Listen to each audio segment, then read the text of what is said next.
Salutations, salutations, ghouls and freaks. Welcome to Podcast of Storm with insane slashers, undead blunt drinkers, and all around crooked beans convened to talk and debate all things pop culture. With me, as always, is my co-host, the Mage of Madness, aka the Authenticator, Dalton L. Mortimer. Good evening, everyone. Yes, and I am your host / Scarecrow impersonator. Actually, hold on, let me 1 second.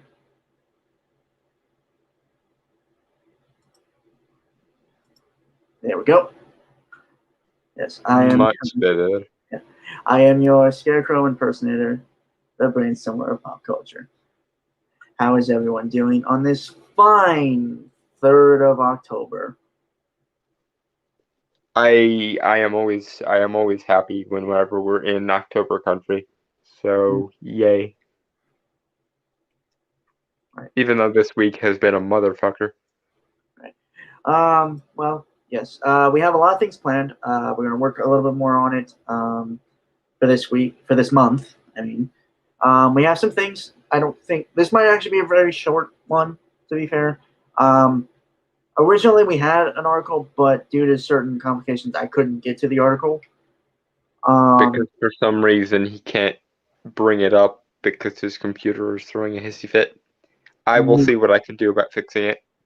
Well, no, I just said it wasn't like a secure site, and I was at risk of like stuff. Yeah, usually when it says that, you can just go ahead and click through, and it'll be fine. I tried. Did not work. Did not work at all.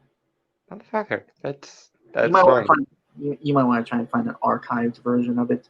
Yeah, I will do my darndest to figure that out. Yeah, I replaced that with another one, which is interesting. This might be Dalton's forte in this one. I'm not particularly upset that we had to swap articles because I actually am a little bit happier to talk about this one. Although, for balance, we definitely should do our best to try and cover that other one next week. Yeah. Because we always try to keep an even in principle stance against things and for things here. Mm-hmm. But in short, this is Halloween. This is Halloween. Yeah. Also, just because I want to pay tribute to the music that we use, which is you'll find the link into it down below, but it is by a group, or someone known as Repulsive on YouTube, who makes copyright free music. This is known as Forgotten, the theme you had heard earlier. We're trying to make sure that none of our borrowed musics will trigger the algorithm, because we don't want to get things demonetized, even though we're not currently monetized. We do at some point hope to be monetized in future, and we don't want especially our holiday themed episodes, because those are some of our favorites, to get yanked because YouTube is a totalitarian tosspot and has a bug up its ass. Yeah, so that's why I was using copyright free music. But also like it's good music. I'd actually stumbled across that music for like just browsing on YouTube, and I think it's good, and I think their work should be recognized. Yeah. So yeah, it is Repulsive, is what they're referred to as on YouTube. The composer or band, I assume. So yeah, just if you guys want to check out more, there are links down below for like everything we have here. Yeah, and obviously the GIF we were using, for those that don't know, is Sam Hain from Trick or Treat. Yeah. Which you should know if you're watching this show, because that's my favorite Halloween movie. Gosh darn it! Right. So shall we? Yep. Okay. Yeah. So this is kind of a last minute one, but it is from times.com, or is it times.com? Yeah, time.com. What is Samhain and what to know about ancient pagan festival that came before Halloween? I think we talked about this like in our first ever Halloween. Yeah, I remember doing a little informal summary for it. And obviously, what with me being a practicing occultist, I goddamn love Halloween. It, it's the one time a year where all the weird shit that I'm into 99% of the other rest of the year is completely and totally in the spotlight. So yeah. I did though explain sort of the history of Halloween once upon a not so long ago. Um Basically it initially began as something called Samhain, which is spelled Samhain because Celtic spelling is weird. Um, it translates to summer's end, um, and it is said to be the time when the veil between worlds and dimensions are thinnest, therefore allowing various supernatural entities, in particular the Winter Court of Fae, to cross over into the mundane world and also the dead. Um, but when the Roman Empire converted to Christianity under the Emperor Constantine, monotheism got in everyone's way and was like, you can't celebrate your holidays anymore because we say so. Well, we think you're a bunch of prudes and you can fuck off. Well, for official purposes, you can still celebrate your holiday. We're just going to call it something else now because reasons. And so now it's All Hallows Eve. Yay. And that eventually transformed into Devil's Night when the Protestant Reformation happened and tried to outlaw Halloween because it was too pagan, quote unquote. And then Halloween was sort of rediscovered in the early 1900s because Devil's Night was going a little bit nuts and they wanted to channel that energy back into something constructive, which they could have managed if they just didn't outlaw the damn thing in the first place, but I digress. But that's the long and the short of it. Anyway, let's continue. This is written by Caddy Lang. It's published October 30th, 2018. Dressing up in costumes and trick-or-treating are popular Halloween activities, but few proudly associate these lighthearted fall traditions with their origins in Samhain, at a 3-day ancient Celtic pagan festival. Minor thing, minor problem here is most pre-Christian or pre-Abrahamic festivals lasted for the entire month they occurred in. That's actually why they're said to be 12 days of Christmas, or at least there were back in the Victorian era, because the initial festival that became the origin of Christmas, which is Yule, lasted for basically the entirety of December, into January. And likewise, Samhain or Samhain lasted for all of October pretty much. It peaked in the final week of October into November, and the days that it's most tied to are the 31st through the 2nd of November, or sometimes the 31st through the 5th or 6th of November, which you also see in England in the form of Guy Fawkes Night. Most of the bonfire traditions you'll associate with Guy Fawkes Night, my English friends from across the pond, are actually have their origins in massive bonfires and feasts that would occur that the Celts would do on Samhain.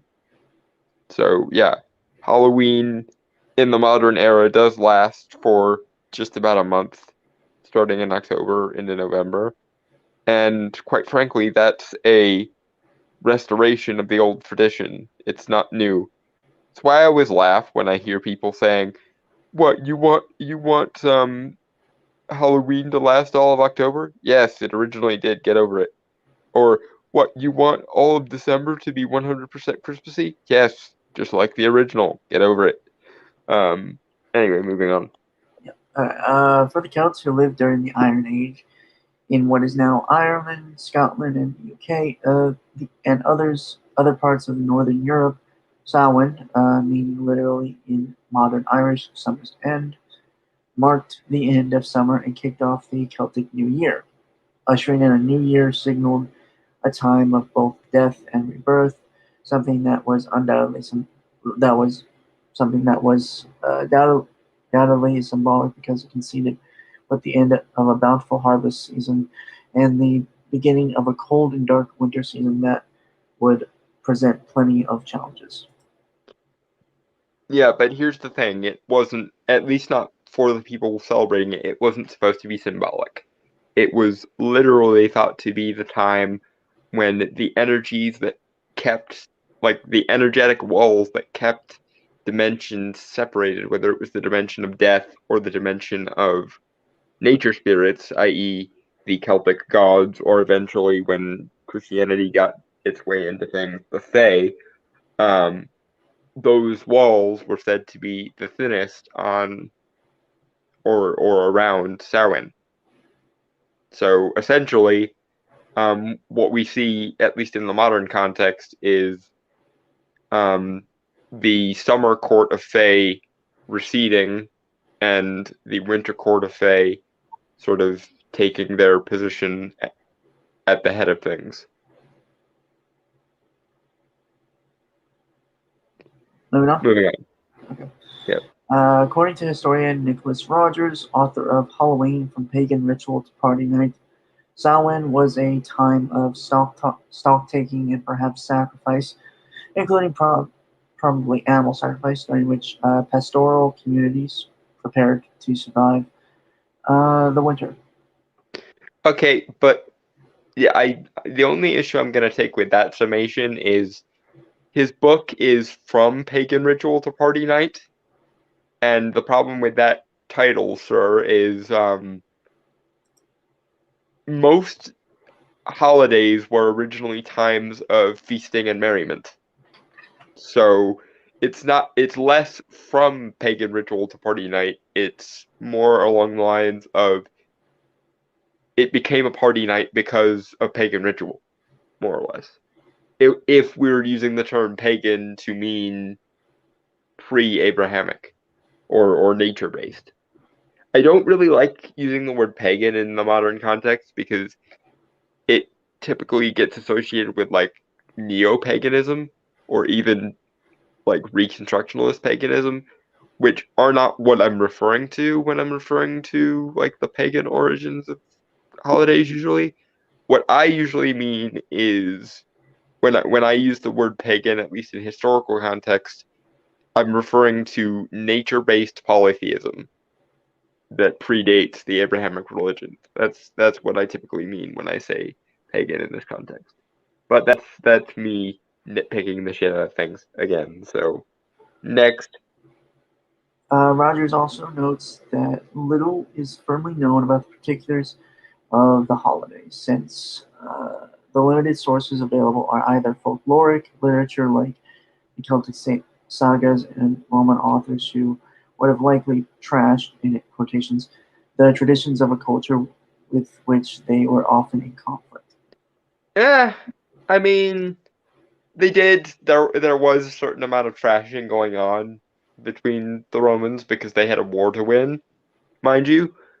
But at the same time, many traditions that the Celts held sort of got relabeled and woven into Roman terms because you had these I can't really think of what the word would be, but essentially historians, or we would now call historians, would go to these places and essentially create Roman travel manuals for anyone who wanted to visit different parts of the Roman Empire. Because keep in mind, at this point in the world, the Roman Empire basically um, basically held the entire civilized war or the entire civilized world. Um, Everywhere from the British Isles all the way to the Middle East and back again. So you'd have different cultures that would essentially be assimilated into Roman culture, and then you'd get highfalutin aristocratic Romans going, I want to visit Londinium or wherever on a holiday today. So I need to know what the traditions of that part of the world are like, because one of the things the Romans, at least before Christianity happened, were good at is you're part of our empire now, but we'll mostly leave your religion and your traditions alone. You can freely celebrate them as long as you also make room for the Roman pantheon somewhere in your works, which is much easier to do in a polytheistic framework because at that point you're just taking a list of gods that already is pretty long anyway and just adding a few more, which is fine. Um, so yeah, there are actual like Roman travel manuals from the time that um, that basically relabel the Celtic gods with their closest Roman um, counterpart. Like there are parts of there are parts of them talking about like the Old Norse religion where it says something to the effect of the Norse worship Jupiter, which they didn't do, but we can assume, at least from what the Romans understood, that however they did worship the gods they did worship was similar in some way or functioned similarly to how the Romans regarded Jupiter in this way. Granted, it's not the best way of going about learning historical facts, but it's not as though every piece of Roman literature was only ever war propaganda, because at some point after the wars were over, they became a part of the Roman culture, and therefore they were treated fairly equally as were any Roman citizens. Next. To understand what we do know about Samhain, it's important to recognize how the structure of the year's calendar affected the Celts' religious practices. According to The Guardian, much of modern pagan practice is based on the wheel of the year, a major determining factor of Celtic worship.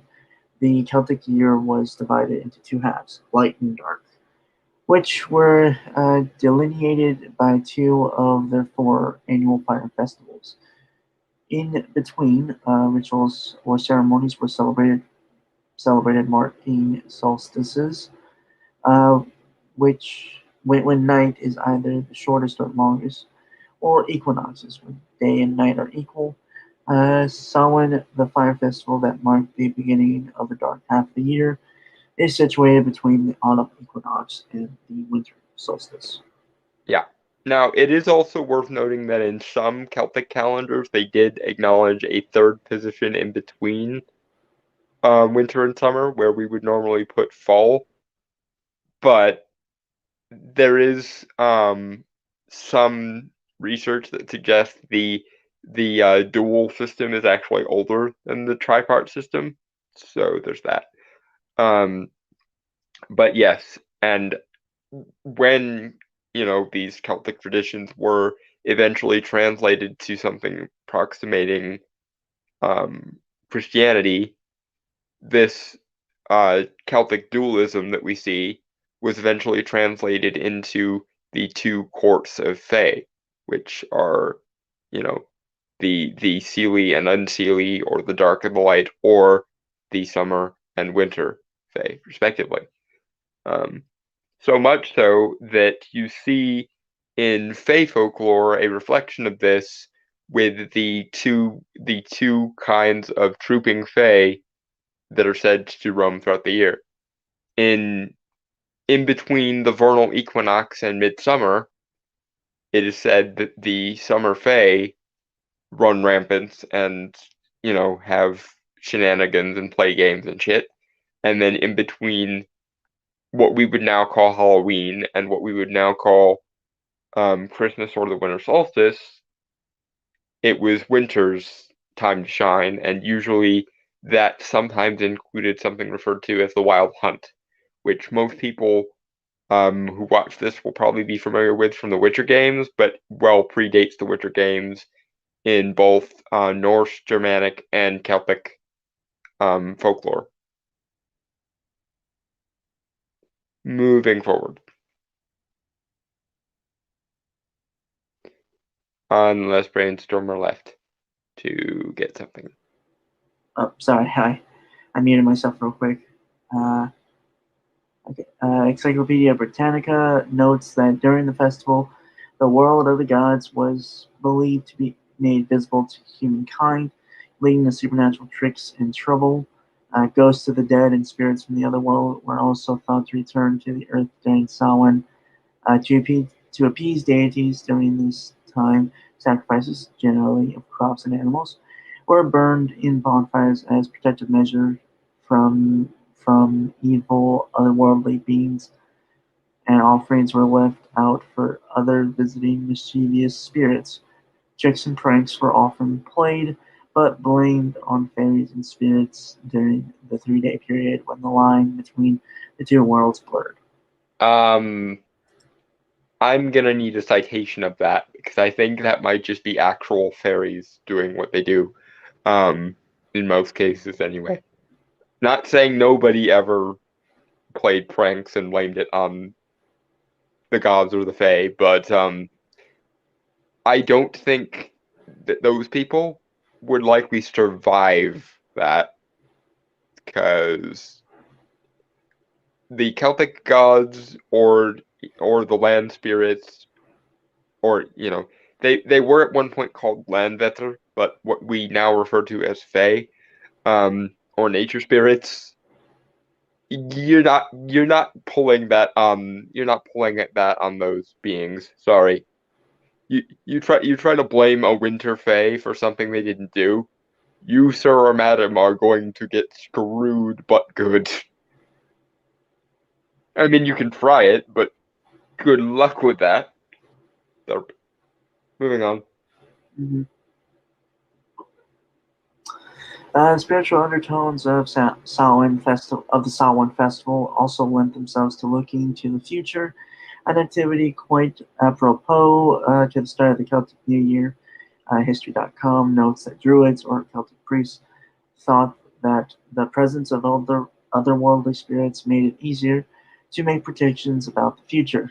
At the bonfires of the festival, fortune telling was done alongside sacrifices, and many participants also donned costumes, often masquerading as animals or beasts, in hopes of fooling spirits who might want to harm them.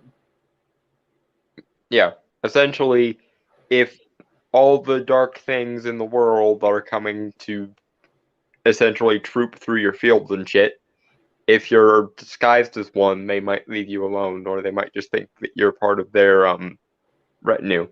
That being said, this has a bit of a secondary problematic effect, because if they think that you're one of their number, when they all go home, they might drag you along with them.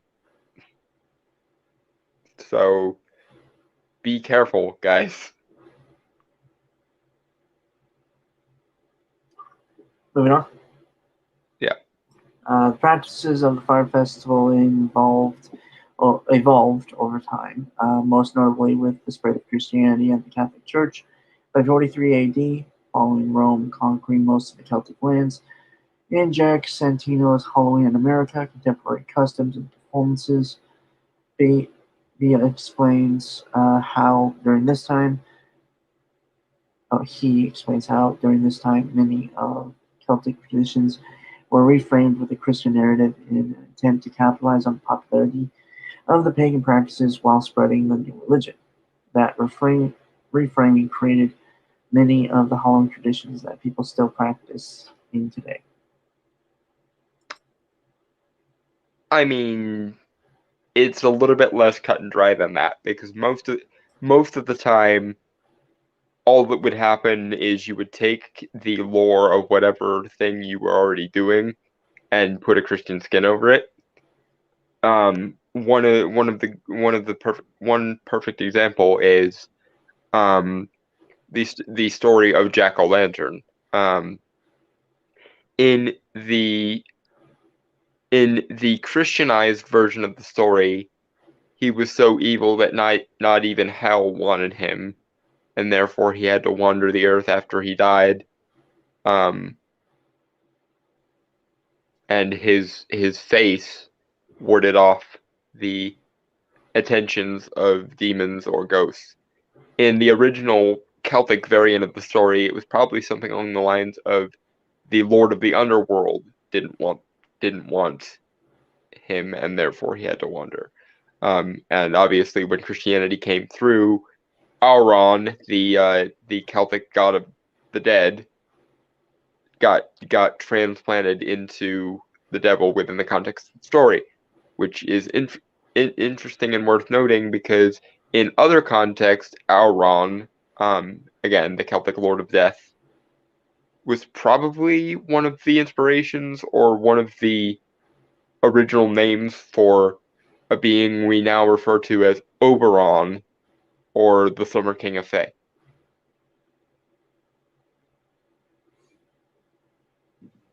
Who also may or may not be Albrecht or the Earl King, i.e. the leader of the Wild Hunt and the essentially forest god.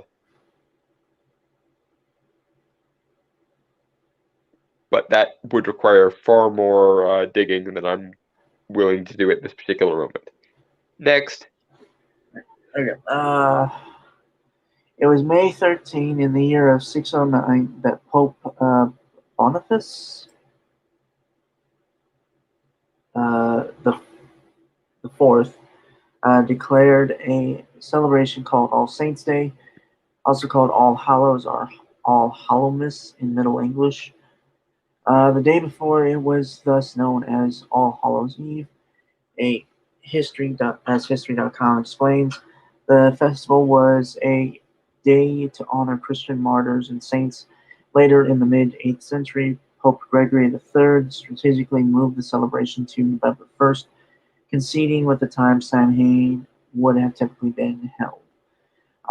Because again, we can't stop them from celebrating their shit. So let's just come up with an official reason why they can still celebrate their shit.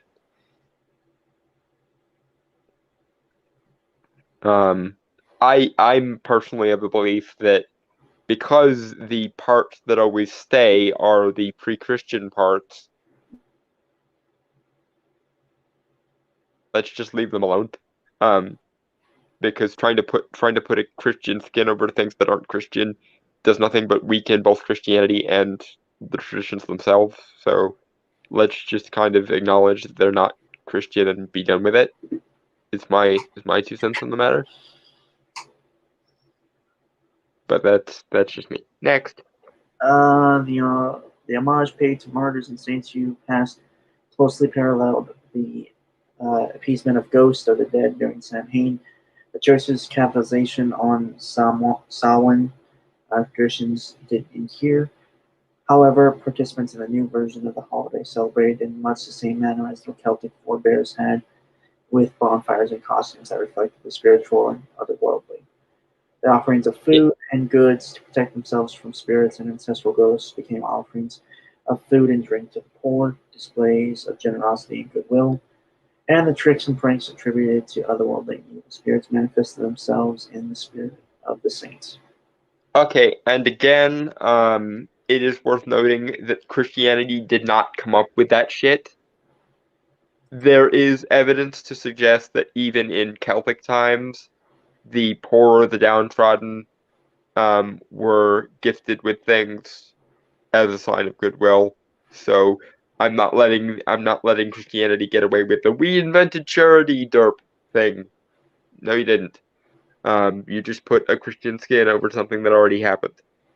Also worth noting, because the author here only mentioned how the dead were carried over into the new tradition.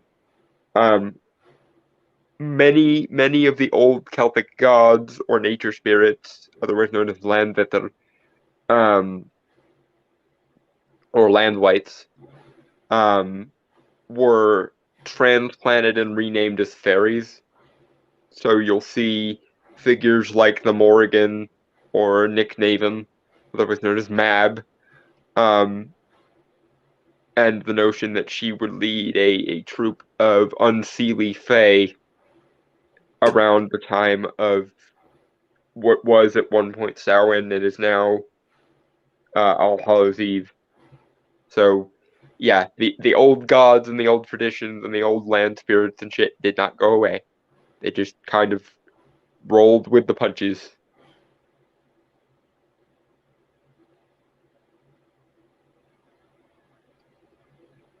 Moving on. Alright, eventually, All Hallows Eve evolved into Halloween, becoming more popular in secular culture than All Saints' Day. The pagan turned Christian practices of dressing up in costume, playing pranks, and handing out offerings have evolved into popular traditions, even for those who may not believe in otherworldly spirits or saints. However, whether Halloween celebrates it or not, they're following the legacy of the ancient Celts who, with the festival of Samhain, celebrated the inevitability of death and rebirth. You cut out. I don't know what you had said just now. Eventually, All Hallows Eve evolved into Halloween, becoming more popular in secular cultures than All Saints' Day. The pagan turned Christian practices of dressing up in costume, playing pranks, and handing out off- offerings have evolved into popular traditions, even for those who may not believe in otherworldly spirits or saints. However, whether Halloween celebrates uh, know it or not, or celebrants know it or not, they're following a legacy of the ancient Celts who, with the festival of Samhain, celebrated the inevitability of life, of death and rebirth. Uh-huh. Um, that being said, you did miss something, and I'm going to mention it, even if it is a quasi-Christian thing. The tradition of trick-or-treating actually is quite a lot older than it would seem at first blush. In particular, in the Middle Ages, it was referred to as souling, where people would bake small cakes known as soul cakes for the poor. That usually contained saffron, because saffron was always associated with necromancy and contacting the dead, and currants. I don't know if currants have any particular metaphysical associations attached to them, but I do know that saffron did, and most soul cakes always included saffron in them. And they would give soul cakes to beggars who would come souling from door to door, which is basically um the ancient or the semi the medieval equivalent of trick or treating. And there is again some evidence to suggest that this is not a new or Christian invention, that this is just another thing that they pilfered and put a Christian skin over. And I know it may sound like I'm being bitter about that, but my thing is, I've always been of the belief that um at the end of the day, the practices and procedures are what matter, not necessarily the beliefs associated with them. So Christians should get over themselves and just enjoy the universal appeal of these traditions, and pagans should not virtue signal in return, because modern day paganism is very different from ancient paganism anyway. And even if we are talking about pagan reconstructionists, it's entirely likely and entirely valid within the historical record to say that even before the cultures we now refer to as pagan, quote unquote, some variation on these traditions always happens in every culture, even in the Abrahamic ones. So my thinking is these practices and traditions are universal, so nobody gets to claim them other than the entirety of the human race at a minimum. But that's just me.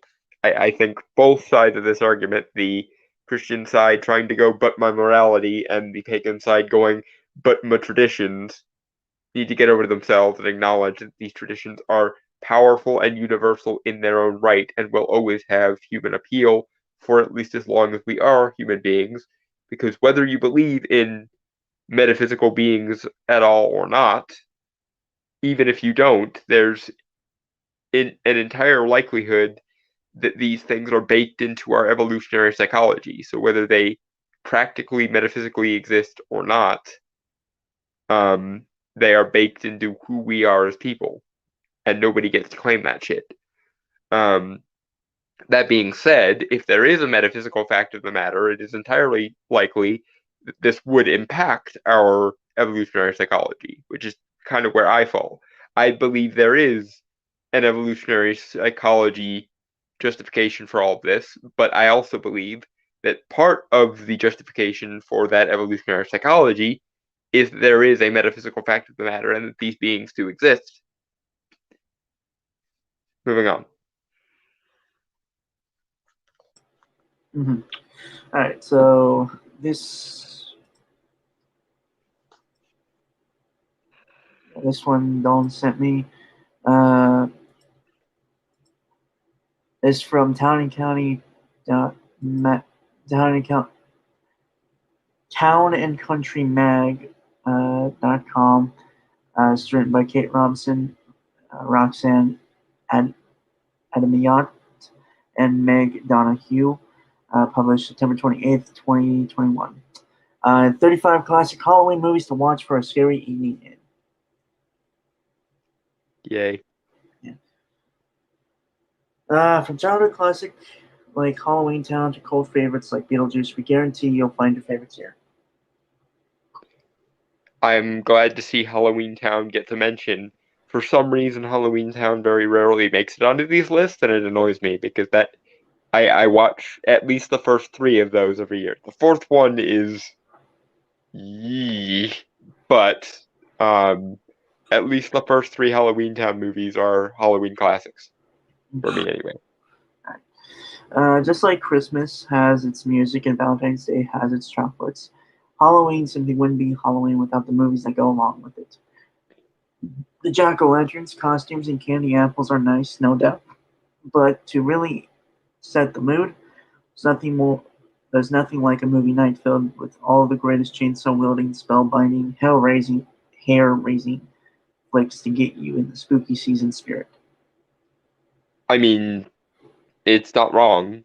Although I will say there are also Christmas movies and Valentine's Day movies, so it seems a little bit odd that you would like single out the music and the other things for those other holidays and hyper focus on the movies for Halloween. That being said, I know you're making a movie list. It's odd to me because Christmas movies also exist. But we won't worry about that for another 3 months. So yay. You don't have to be a fan of horror to appreciate a good Halloween movie either. Some of them aren't even scary. They're just full of the October goodness that we only get 31 short days to make the most of. So break out the stash of extra candy, turn off all the lights, lock every last door, and settle in for the best of the best Halloween movies here. Find 35 that we think you won't want to miss. Okay, and again, I appreciate that they are making a distinction between horror movies and Halloween movies, because while there's a lot of overlap there, as well there should be, um, Halloween movies don't necessarily have to be horror movies, and not every horror movie fits in the spirit of Halloween. So, yeah, I'm glad that we're focusing specifically on Halloween movies and not just horror movies. Because hypothetically, you could watch, I don't know, the Saw movies or the Hannibal Lecter trilogy for Halloween, but there's not really anything specifically Halloween about those movies, apart from the fact that they're scary. And they're not even scary in the, like, the eldritch supernatural way that Halloween stuff is supposed to be. It's one of my biggest problems with the actual Michael Myers Halloween movies, actually, because they don't really have much in the way of Halloween theming to them. But never mind. Next. Except for Halloween 3. Halloween 3 is actually the only one that has Halloween themes in it. Goddamn. Moving on.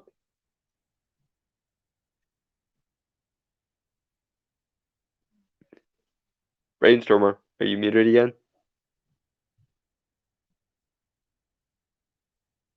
Or did he leave? I'm betting he's either muted and forgot how to unmute, or he left.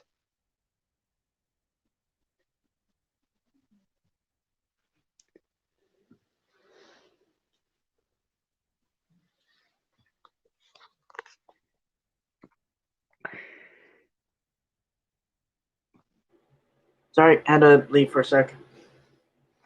It's alright. All right, so number 1, Scream from 1996. The clever yet scary slasher movie / black comedy stars a variety of big stars, from Courtney Cox to Drew Barrymore, and continues to be a fan favorite hit. I don't think it should be number 1, to be fair, but I don't know if they're. I don't really think they're doing like a. Yeah, I think they're counting up rather than down. So 1 is actually the least among them, but Okay.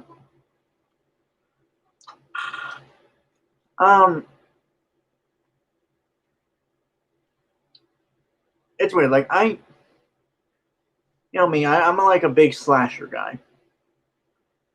yeah.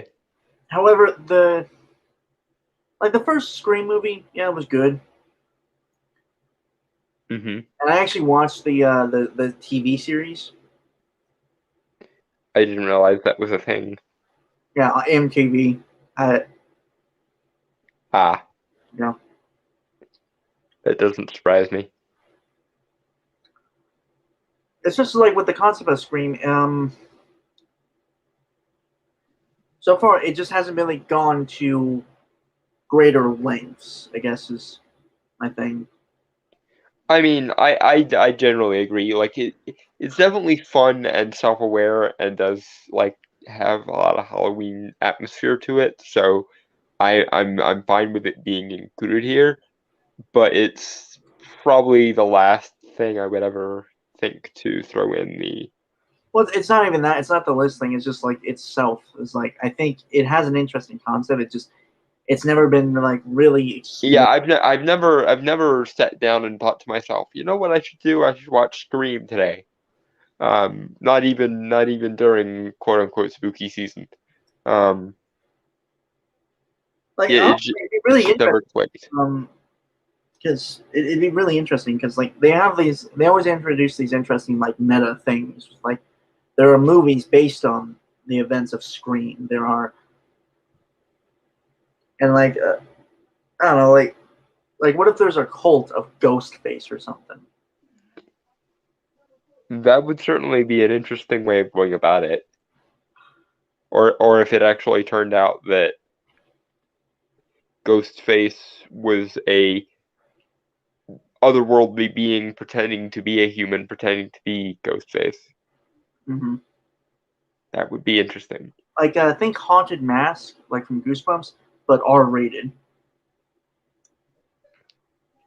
I want that now. That needs to be a thing now. Someone make that a thing now. God damn it. Number two, it's the Great Pumpkin, Charlie Brown. I have to be the contrarian on this one. I don't like. It's not that I don't love Charlie Brown. I do, but I actually like Charlie Brown when he's just being Charlie Brown. I don't like the majority of the holiday Charlie Brown specials. And I know that just is me committing heresy, but the um the Christmas Charlie Brown one is far too religious, and the Halloween Charlie Brown one doesn't actually acknowledge many Halloween traditions, and it bothers me that it doesn't. I can't really speak for the Easter Beagle one because while I've seen many trailers for that because it used to be on old VHSs of mine, um, I don't think I've ever watched the whole thing. And the Thanksgiving one seems mostly fine from what I've seen. The Thanksgiving one is my favorite of the Charlie Brown Christmas or the Charlie Brown holiday specials. Moving forward.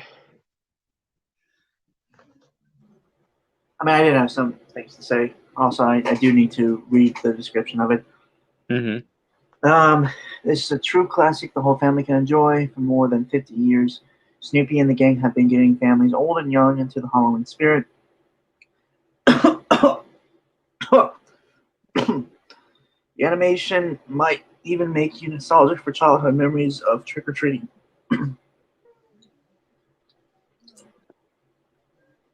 Sorry, I choked on something there.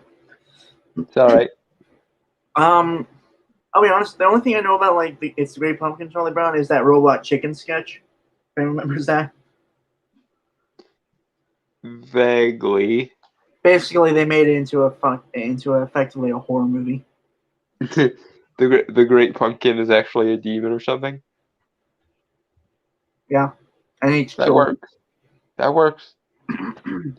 Like obviously it wouldn't have worked in the original context of the thing, but like again, my problem with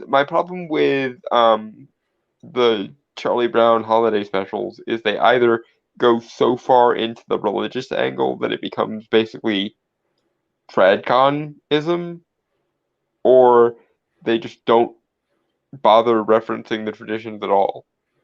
It it, it bothers me. I'm on Sam's team from Trick or Treat, the Respect the Lore Goddammit team. So when things don't even bother to reference some kind of lore, it boggles me significantly. Next. Um, Number three. That's kind of a cheat, I think. The Addams Family, 1991, and Addams Family Values. Like I get why they're Halloween staples, especially for ABC Family. And the Addams Family do belong to Halloween season pretty much full stop. And I do love the Raul Julia ones, but they could have. What honestly should happen is they should do a Addams Family movie set during Halloween. Is what they should do. Mhm. Because an Addams Family Halloween, I would be all sorts of game for.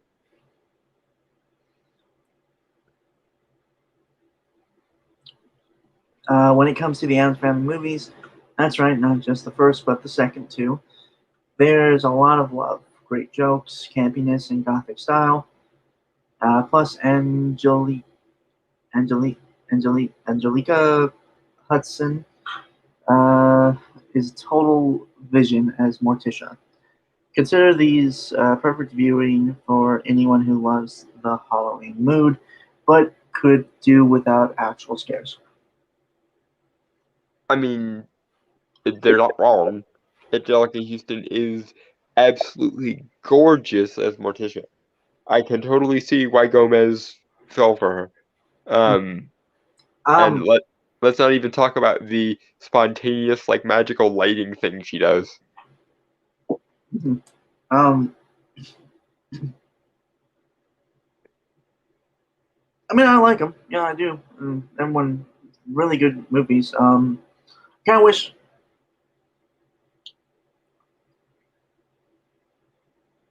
Kind of wish we got like a modern. I'm gonna get shit from this, especially from you, Dalton.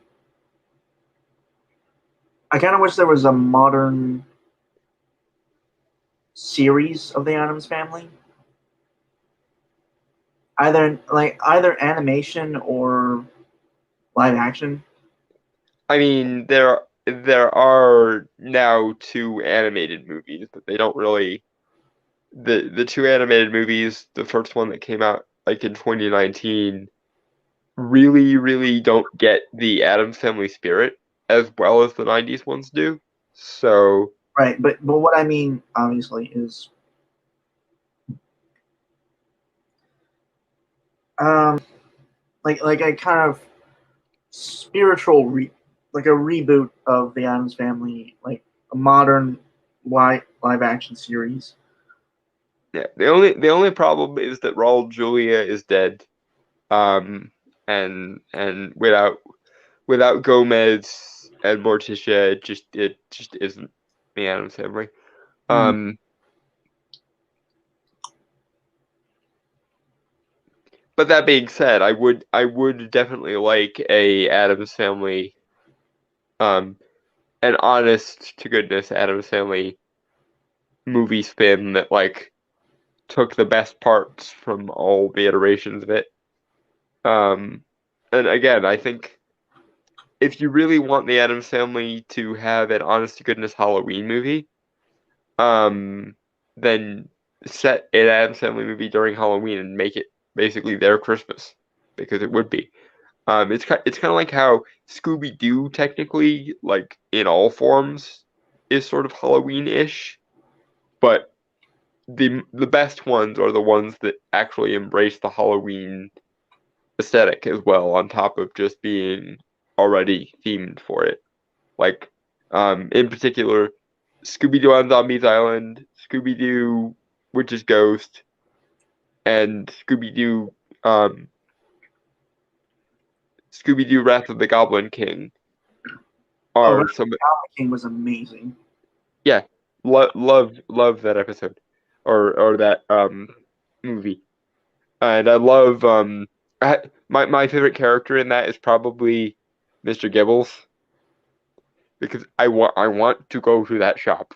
Like, as a magical practitioner, I have literally had dreams of going to that shop ever since I saw that movie as a kid. Um, because that would make my life so much easier. Um, I also did kind of relate to um Wayne Knight's character, Mr. The Amazing Krupski, Mm-hmm. because if I spontaneously had the powers of a freaking fairy princess, yeah, I'd probably do exactly that. I'm not gonna lie. I'd do exactly that, and nobody could stop me. So yeah. Um, but anyway, moving on. Number four, The Omen, 1979. I'm actually not familiar with this one. Damien, the No, Antichrist. no, I know like the broad strokes of it, but I've Seen it? never actually sat down and watched this one, so I Yeah, don't. neither have I. It's not really the kind of movie I'm into, because again, like I'm more of a slasher guy, and kind of that campiness of a slasher. Yeah, and I've heard good things about The Omen. I've just never actually sat down and watched the darn thing. Um, actually,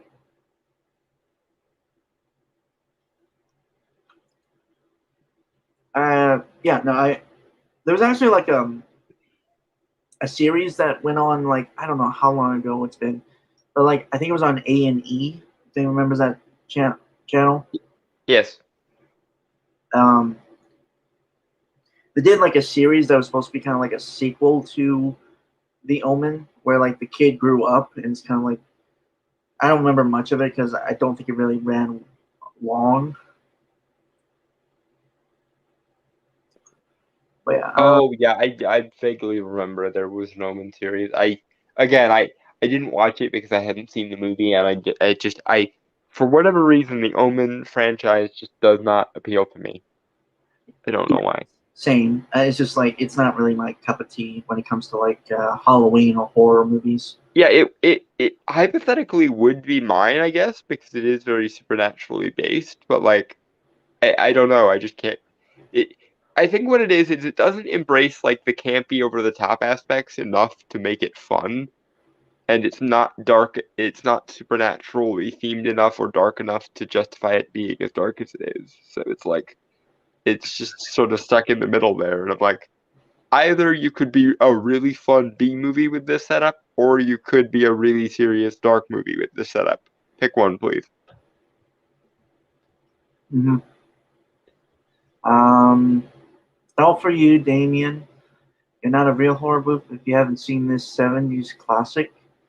Gregory Peck and Lee Renick starred in this demonic film, which is reportedly remembered as one of the most cursed movies of all time.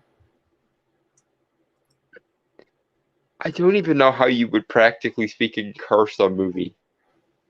Like, it strikes me as something that would be extremely difficult to curse every copy of a movie, The or Ring. to curse like the concept of a movie itself. The Ring. Yeah, but that one has always made me go kind of huh too, because like, but how though? Because like that doesn't even have the courtesy of explaining that somebody cursed the ghost girl in there. She's just sort of haunting it because reasons that I'm not sure. I haven't really seen The Ring. I saw the Scary Movie 3 parody of it. Uh-huh. Yeah. At least as far as I understand the Ring lore, um, she's just sort of haunting the movie, and I'm not even sure how that could be metaphysically possible without a curse or something to hold her in place. And I don't Also, think anyone actually cursed her. I think she's just haunting it, which is weird. honestly, it'd make more sense if she was haunting like the well or something, you know? Yeah, of all the things it's possible for a ghost to grab onto, celluloid, I gotta say, makes no fucking sense. Or I guess digital now because there have been modern versions where she can literally like just take over somebody from a YouTube video or something, which as an idea is cool, but from a practical perspective just makes me go, huh? Mm-hmm. Like it makes no sense. Number 5, Hocus Pocus, 1993. How's yes? You can't go wrong with Hocus Pocus. The family-friendly comedy stars Bette Midler, Sarah Jessica Bet. Parker, Bette, Yes. Bette Midler, Sarah Jessica Parker, and Kathy Najimy star as 3 Salem, Massachusetts wizards resurrected just in time for Halloween. Yeah, huh. I like it's not a perfect movie by any stretch of the imagination, and I'm not gonna lie and say it is a perfect movie. What But movie is though? That's but for well, I mean there are some that I would genuinely like give that title to. Um but for what it is and because you know, as far as Halloween theming goes, you can't do much better than this. And for a Disney Channel original movie, which it is, um, they went into some seriously deep territory here. But like they even have the scene where um um Max's girlfriend's name, who I forget.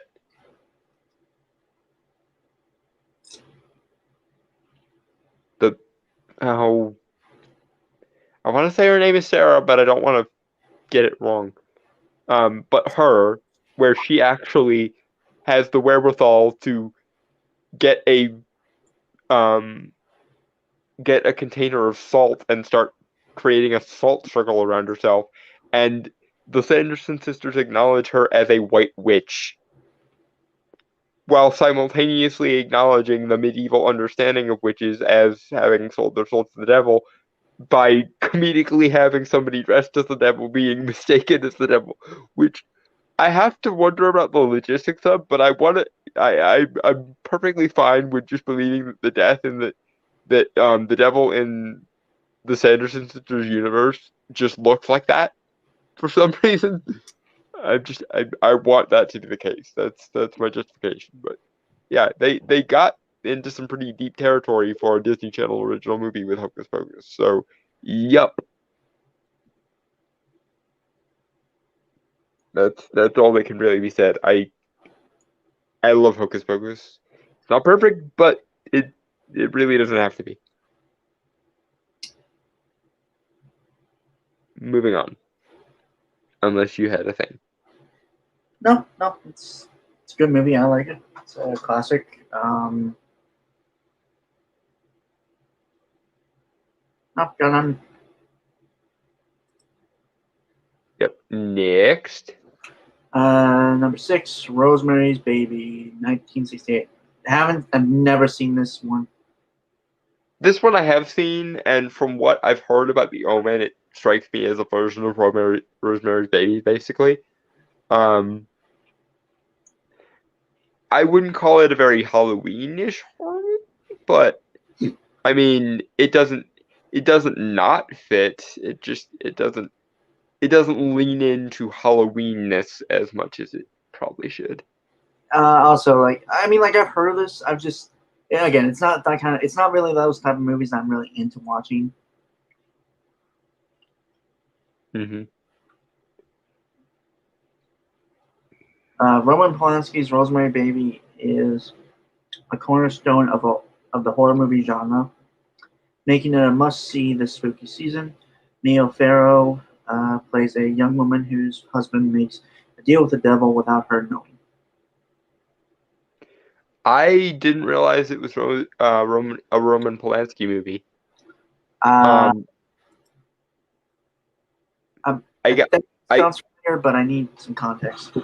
um brilliant director who also probably did some unsavory things to children and therefore was exiled from America for a long time, and therefore had to make his movies in foreign countries and somehow managed to usually make it work.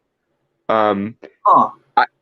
I I have to say, my favorite Roman Polanski movie will always pretty much be The Ninth Gate with Johnny Depp. Um, I think it's one of Johnny Depp's best movies, and I also think it's one of Roman Polanski's best movies. No offense to Rosemary's Baby, but if I'm gonna watch a Roman Polanski movie for Halloween, it's gonna be The Ninth Gate, because The Ninth Gate is freaking amazing. Next. Hmm. Sorry, I was eating a chip.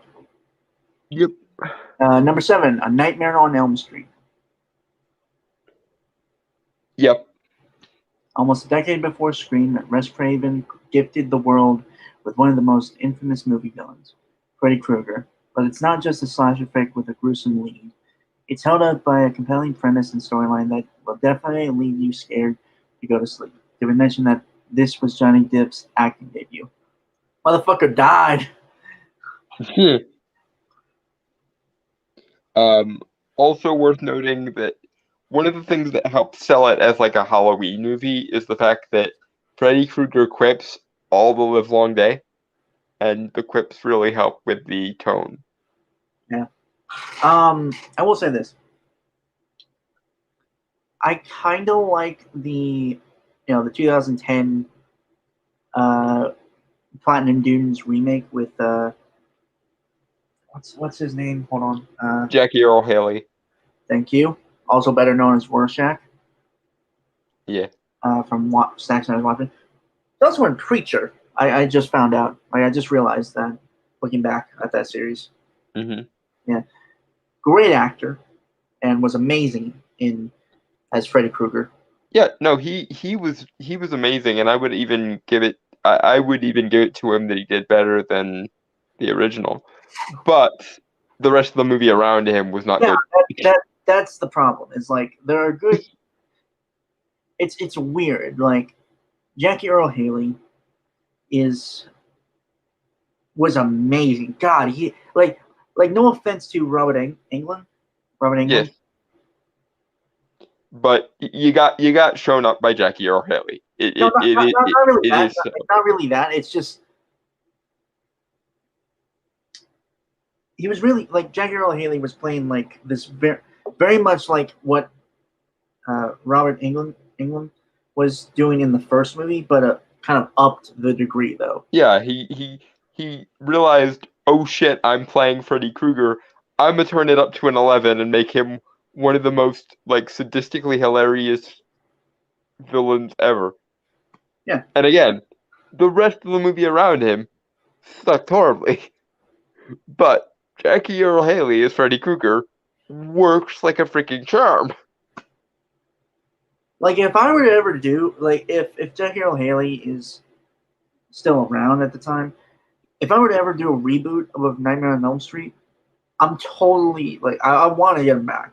Maybe not like the body or anything, but like not the actual physical actor, but the voice, definitely the voice. Yeah, if there ever needs to be another, like if somebody's doing like a Freddy Krueger animated series in like the style of Spawn from the 90s, Yes, that absolutely. that would be a thing. And now that I have said that, I want that to be a thing so badly. Like what lab do I have to sacrifice to make this a thing?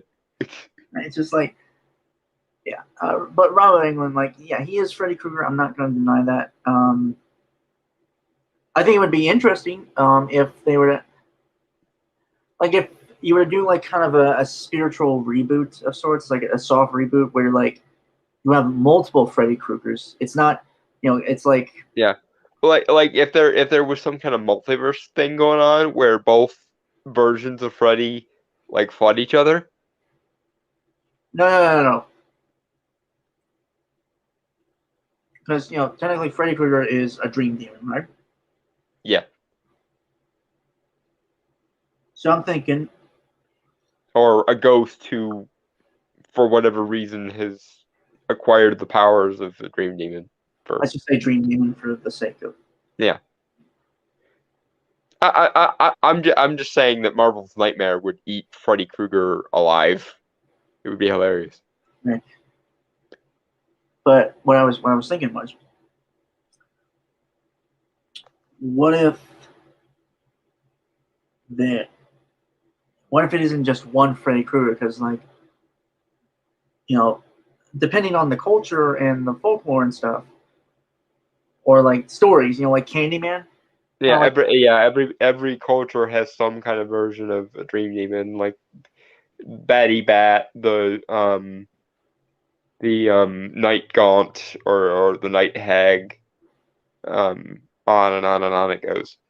So it might just be that for whatever reason Freddy Krueger was able to tap into the power of this like dream demon type being and or a series of them mm-hmm, and fills the niche of one.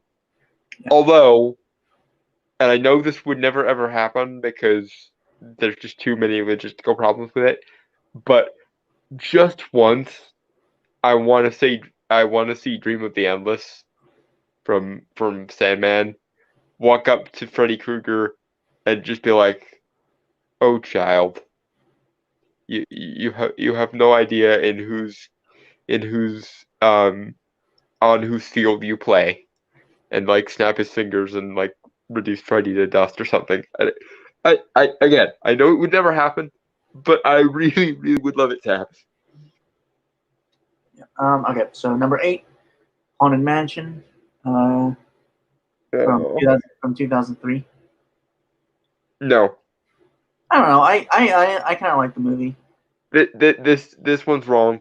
It is like I have fond memories of it too because I actually remember when it first came out.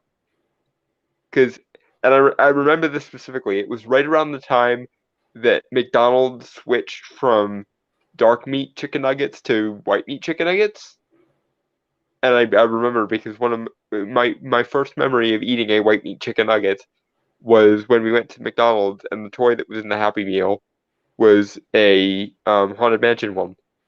That being said, The Haunted Mansion is a very, very bad movie. And if there's any Disney movie that I genuinely want to see a remake of, Haunted Mansion, 1,000 times. Because they tried to make Haunted Mansion in the style of like Pirates of the Caribbean, and for some reason they didn't end up doing that. And they so fucking should have. Seriously, get Gore Verbinski back and do what you intended to do back in 2003, Disney. Make a Haunted Mansion movie that is literally like Pirates of the Caribbean. Please. Like I don't have anything like a personal vendetta against this movie or anything, but it is the 2003 version is bad and they could do so much better. Especially if you wanted to kind of lean into the Halloween theming. Like you could almost do like a PG rated version of Trick or Treat with that shit. Or like a Disney's equivalent to the Addams Family with it. And it'd be awesome.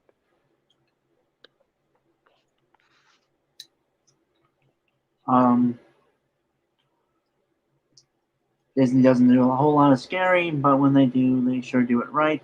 Eddie Murphy brings his comedic genius to the spooky story of a family that ends up trapped in, you guessed it, Haunted Mansion, doo-doo, a case of mistaken identity. While we'd still classify this as family friendly, note that it might be on the scarier side for some young viewers. I mean, I watched it at the age of like I want to say like 4 or 5, and I was fine. Then again, I'm fucked up beyond all reason, and also one of my favorite shows growing up was Courage the Cowardly Dog, and another one was Your Adventures of Billy and Mandy. So I might not be the best test case for young viewers on this one. Fair enough.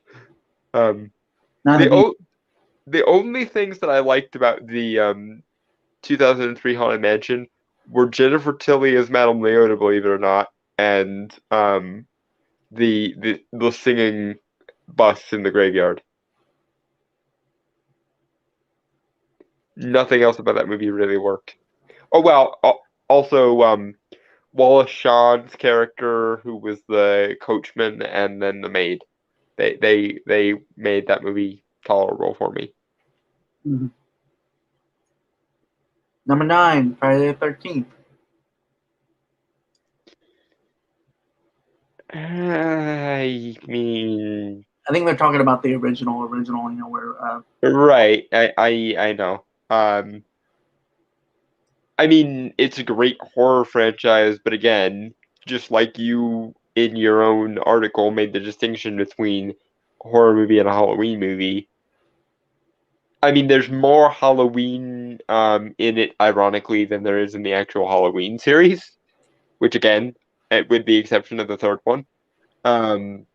But I wouldn't call it quite a Halloween movie. And if you want something that is most definitely a Halloween movie that has the Cabin in the Woods trope, there's literally a movie called Cabin in the Woods, and it is glorious. Has Sigourney Weaver as the villain, and Chris Hemsworth as the like stereotypical dude bro jock character. Which is funny because he's actually like a law student, if I remember correctly.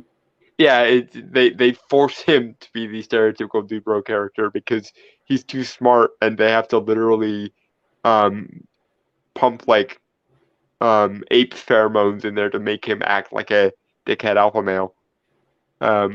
Which I liked, and I also liked the implication that like he and the nerdy guy were best friends, because that just like I want a universe where they didn't go to the cabin and they just became best buds because reasons, or they already were. That's cute. Mm-hmm. Anyway, my obviously gay influenced fan fictions aside. Next. What starts off as a fun movie about teenagers working at a summer camp quickly turns sour as Jason Voorhees appears on one Friday the 13th. Hockey masks have never been the same since the flick's 1980 release featuring Kevin Bacon. Wait, but the first movie didn't have Jason. Like, he was more or less a plot device for Pamela, who was the killer. I think they are referring to just the Jason Voorhees one. So part Also worth noting, if the movie is called Friday the 13th and it takes place on Friday the 13th, then why the fuck isn't anyone still working at a summer camp? Because that shit's in October. you do realize you get Friday the 13th pretty much every year at some point every month. I know, but the one that actually qualifies as being bad luck is supposed to be in October.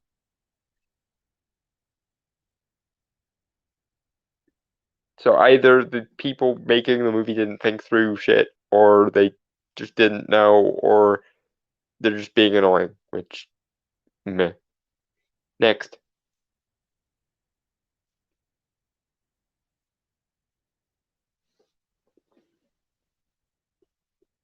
Hello?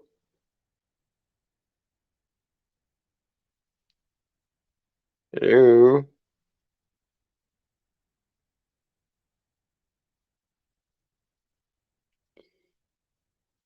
Brainstormer?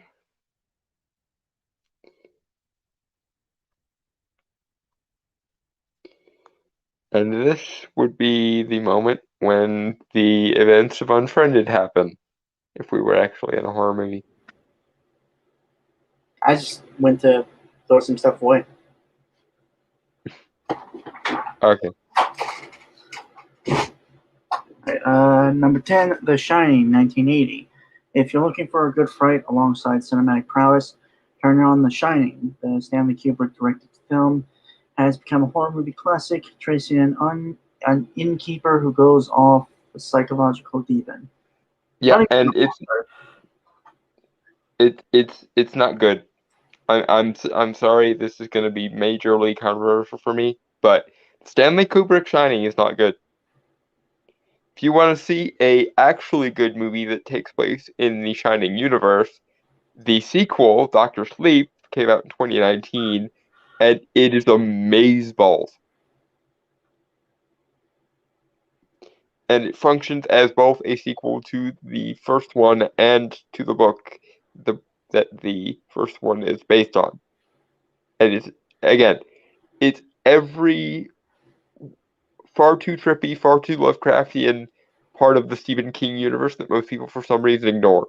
So, yeah, instead of the annoying Stanley Kubrick Shining movie, watch the good one instead, which is Doctor Sleep, 2019. And you may thank me later when you see Rebecca Ferguson's Rose the Hat. Because she is finer than I can't even think of a proper simile, but she is amazing as the villain and she is beautiful. So you can thank me later. Next. Number Unless you had 11. something to say. No, I didn't. I don't really care. Okay. Number 11, Halloween, 1978. One of my favorite slasher movies. And again, my biggest problem with the Halloween movies is the third one notwithstanding, they don't really have anything to do with Halloween or they're not really Halloween themed. And it boggles my mind. Don, shut the fuck up. Fair enough. A few movies are as appropriate for Halloween as well. Halloween, a slasher movie, stars Jamie Lee Curtis and follows a mental patient and murderer who escapes a sanitarium and returns to his hometown to stalk innocent passersby. And you know what is surprisingly absent from a movie Oh called Halloween? God, my God, put it in your fucking purse. Okay, we get it. Okay. If anything, it's just a backdrop. Not everything has to have to be so prominent in a story. Right, but my problem with it is the series is literally called Halloween. If it was called Michael Myers, we would or something else, we wouldn't have this problem. But it's literally called Halloween, and the only actually Halloween centric one It's the third one, The Season of the Witch.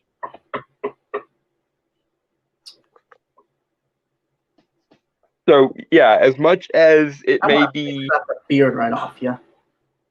as much as it might be the greatest slasher movie ever, and I'm not going to dispute that it is, it ain't got nothing to do with Halloween whatsoever.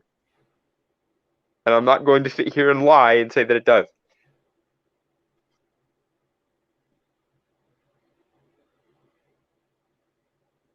So it is a good slasher series, but it has nothing to do with this holiday.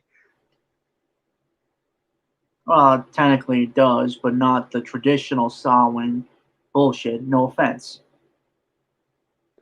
It doesn't even play the superficial route very much. Like apart from the fact that he's wearing a Halloween mask, which Again, Dalton, it is background. It is just a setting.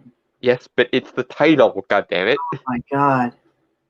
It would be one thing if the first one were titled that and then they changed the title for something else, like they started calling it the Michael Myers series or something. That I wouldn't mind. But the only one that bothers to actually have the setting and the title relevant to goddamn anything is the third one. No one likes the third one. I like the third one. Leave me alone. Okay, you're the minority then. Because it actually bothers to have Halloween shit in a movie called Halloween. Now, if you look at more so the shape instead of Michael Myers, then it propagates the legend of the boogeyman, thus relates to Halloween. I mean, you're reaching there, my friend. I will.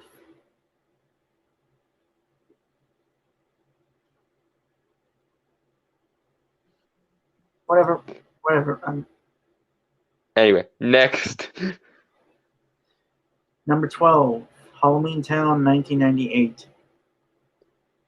Now, see, this movie is titled appropriately. It's okay. I mean, again, it's for the Disney Channel, and it's a Disney Channel original movie, so you're not gonna get Citizen Kane from it. But in particular, the first one is really, really heavy on the Halloween theming. Really, something called Halloween Town. Heavy-handed with the message of Halloween. Yes, almost like the title has like relevance to the content of the story or anything. Okay, so I'm gonna make a list of how many bitch slaps you're getting. And someday I will gladly accept every single one of them. But not today. It's coming. It's coming. I know. I'm probably gonna need to I'm probably gonna need to reinsert my jaw because it'll probably be dislocated by the end. But never mind. It's worth it. I really don't have anything to say this. Movie perfect for the whole family. Halloween Town follows a young witch named Marnie, torn between her normal life and her grandmother's home in an enchanted place where it's always Halloween. Yeah, and especially in the first movie, Marnie is kind of a spirit animal. Because like at one point she sees hieroglyphics from the Book of the Dead on like runestones, and she's just like going on a lecture as to what hieroglyphics and runestones are. And yeah. Huh.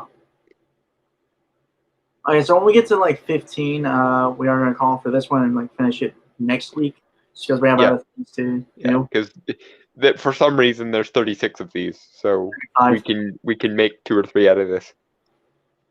35. Or yeah, but we can make a few out of this probably. 13, Labyrinth. This one I don't get. Like on some level I get it, but on another, it's kind of like how for some reason they always. Sorry, Go ahead. I was gonna say I've never seen it. It's a good movie. I mean, I've heard good things about it. It's just, again, it's not like it's a Jim Henson Company movie, but I don't know. It never interested me. Yeah, it's even me who's like really heavy into fae folklore and stuff. I have to be in a particular mood to watch Labyrinth, and it's the last thing on earth I would associate with Halloween. Yeah, It I don't know. Again, it's weird, and that's saying something for like a movie. Yeah, it's even weird by my standards. The like inciting incidents of the plot basically makes no fucking sense at all. Um, it just sort of happens because we need a movie to exist. Um, and I do know it's based on a book, and I also know it has almost nothing to do with the book. Um, I can't speak for the book. I imagine the book is really, really good. But honestly, if you want a movie that fits with like a Halloween aesthetic that has labyrinths in it, watch Pan's Labyrinth instead.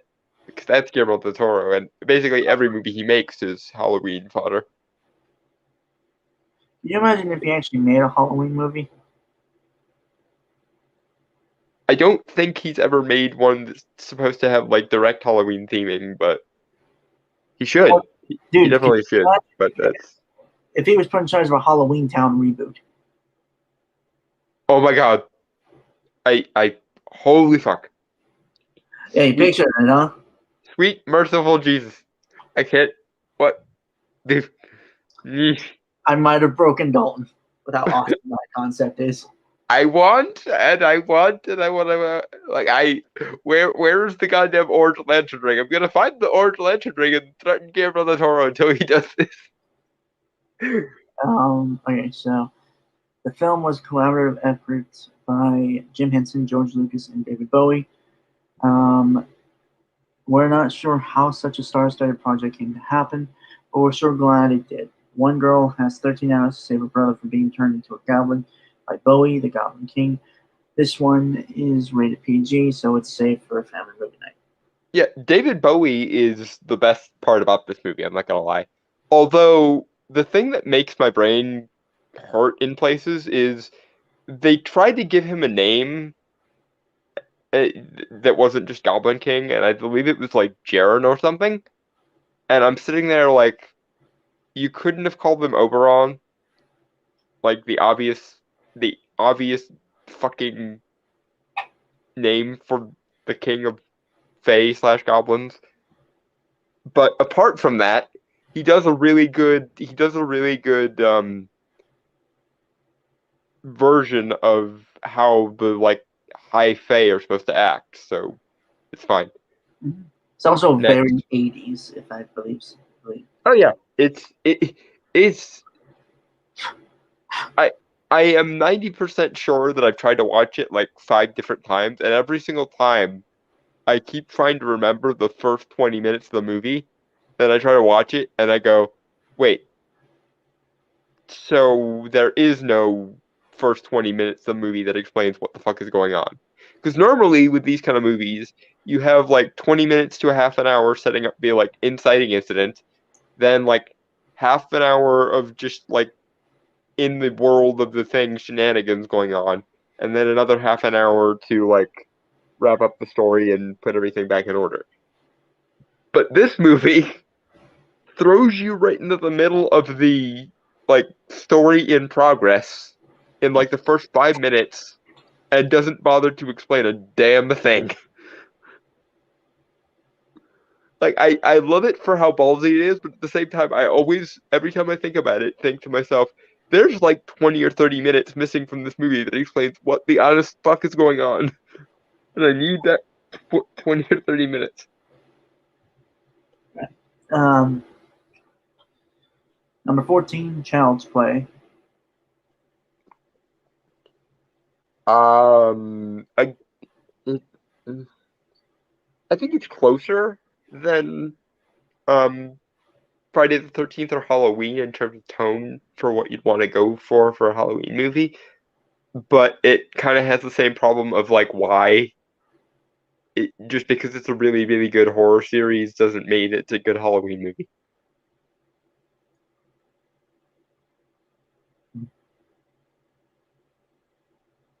Alright, adult possessed by a serial killer? Sure, why not? This movie introduced the infamous Chucky character who will certainly make you look at children's toys in a different way. That's why I don't really. We had a porcelain doll, and I think we threw it out. Aw. It's fucking creepy, man. It was in a china cabinet. I've always wanted one of those. I don't, no. You and dolls don't get along well? I don't fuck with the supernatural, okay? It's not like you have a cult expert on speed dial or something. Oh wait, yes you fucking do. You are probably one of the only people on Earth that can say that, but yes, you fucking do. Motherfucker, I grew up in basically the ghetto, okay? My first instinct when some supernatural shit is going on is to run my ass out of there. Okay? Uh-huh. I don't care if I have friends with a cult expert. I'm not dealing with some paranormal bullshit. Someday I'm gonna have to put words on you. Yeah, I'm gonna do the very opposite of what every white guy that wants to be a fucking ghost hunter on the internet do, which is not do the shit they do. I ain't going to no abandoned houses. I ain't going to any haunted places. Fuck that. Hell no. And for those that are missing the context of why this bit is so fucking funny, Brainstormer is an inner city Hispanic guy. So he is one of those practically contractually obligated to die in the first 10 minutes of a horror movie people. Also, I don't want no bad juju on me, okay? Again, you have someone at your disposal that could help you with that, but never mind. I just don't want to take the fucking chance. Fair play. But again, at some point I need to put some warding on you so you don't have to be as afraid of this anymore. I remember last year you joked about us like going to haunted places. Hell fucking no. Okay? I know. It would help you with the fear, I think, if you knew you were under protection. Though. It really wouldn't. It really wouldn't. I'm sorry. And that's not a slight against you. I'm not taking the fucking chance. You're not poking the bear? Hell no. Who the fuck wants to poke a bear? Which is fair. I'm not gonna lie. In fact, 90% of horror movies wouldn't happen if people were just that cautious. But that being said, you are a lucky bastard because if you ever run into shit like that, yo, you get to be the guy who calls the expert that shows up in the second act and saves them all from shit. Just saying. Moving on. All right, last one of the night, number 15, Beetlejuice, 1988. Oh, really? 1988? Yeah, I know. It's weird that movies are this old now. Well, no, I thought at least early 90s, you know? But yeah, I was expecting something along the lines of like maybe like 93 or so, but no, it's 88. I guess that's how I think this is like the first Michael Keaton movie. Tim Burton. Yeah, this is how they met. This is how Michael Keaton got the gig for Batman a year later. So, all right. This Tim Burton horror comedy follows a ghost couple who haunt their prior home alongside of course, a devious poltergeist named Beetlejuice. Watch for the laughs and the famed striped suit. That striped suit is killer, though. Yeah, I mean, Tim Burton is another one of those people who can turn basically any movie he makes into a Halloween movie. If he feels like it. That being said, there are parts of Beetlejuice that bore me, and that's heresy. But the actual stuff, like the first 10 minutes where the couple realize they're dead and like they're just going about like normal suburban shit. Kind of wish we had skipped over some of that. On the other hand, though, there's a Beetlejuice musical that is on Broadway now, and the songs kick so much ass. In particular, the song called "Say My Name." It's I'll have to send it to Brainstorm when we're done, because son of a bitch is awesome. Anyway, next. Right, so we're moving on to the trailers that I sent. Mm. They are kind of old. They about 2 weeks. We decided to save this stuff for Halloween. Just for October. I mean, Yeah, because they're adjacent to Halloween stuff. yeah.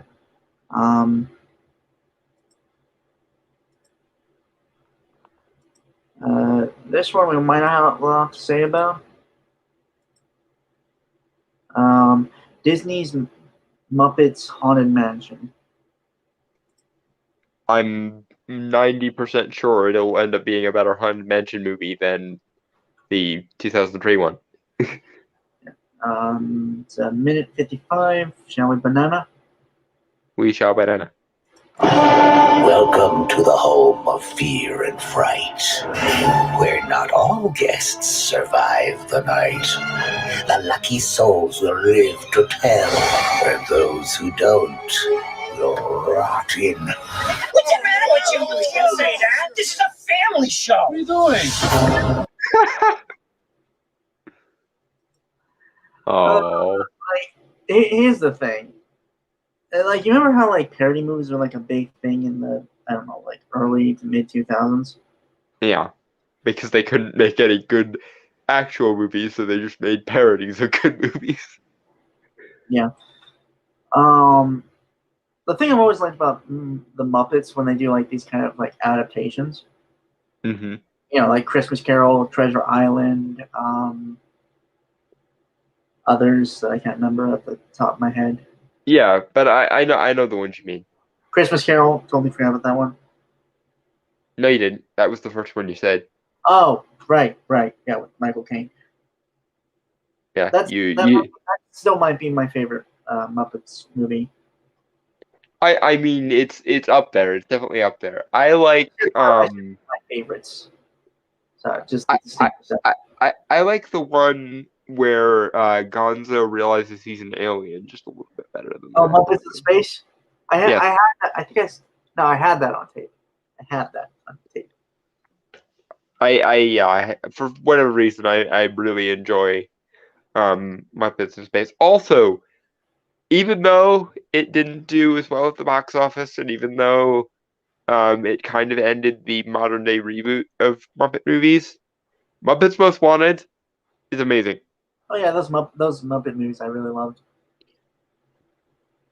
I love the interrogation song. Thank you, Muppets. No more questions. I don't know why.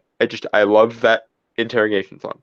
Right, but I don't know why, but Muppets are like these just this very versatile, all-encompassing.